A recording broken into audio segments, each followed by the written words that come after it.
বেশিরভাগ প্রবাসী ভাইরা বা উল্লেখযোগ্য প্রবাসী ভাইরা টেলিভিশন স্ক্রিনের দিকে তাকিয়ে থেকে সারাদিন তথাকথিত দেশের নিউজ নিয়ে সারাদিন তিনি পড়ে থাকেন।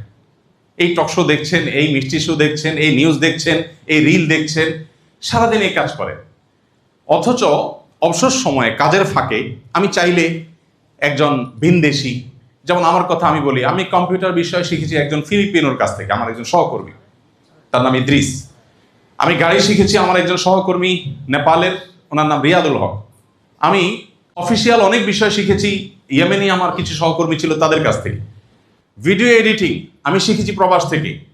আমি অনেক কিছু প্রবাস থেকে শিখেছি, যেটা হয়তো দেশে থাকলে আমার এত ভালো করে এত সহজে শেখার সুযোগ হতো না।